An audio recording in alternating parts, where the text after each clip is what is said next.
we are considering the subject of time and the whole concept of the future. And the point of departure that I would like to suggest to you is that time is a social institution and not a physical reality. There is, in other words, no such thing as time in the natural world, the world of stars and waters and mountains and clouds and living organisms.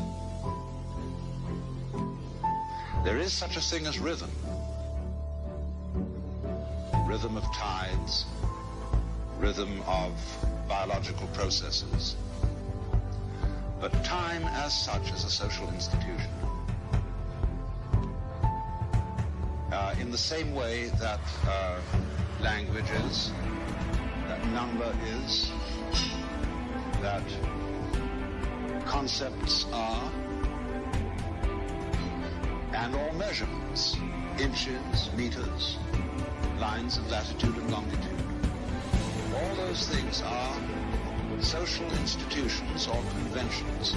The word convention from the Latin convenire, to come together, to agree about something, hold a convention. And thus, of course, in its deteriorated sense, when we say of something it's purely conventional.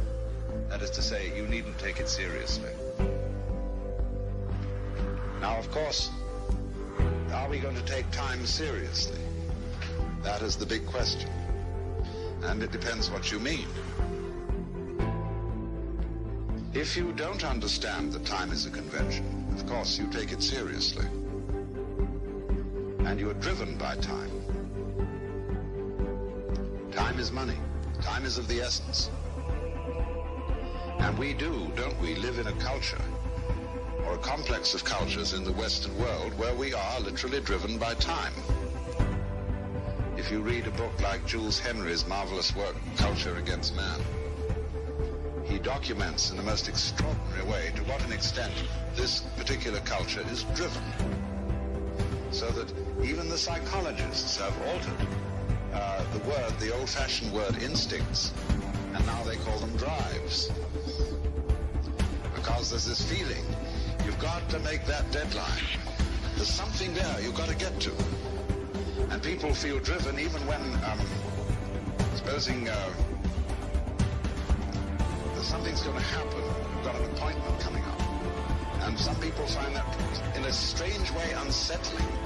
They're so either eager to make this thing or so anxious about it that in between time they can't do anything else. They're incapacitated until it happens, until the blessed event or whatever it is occurs.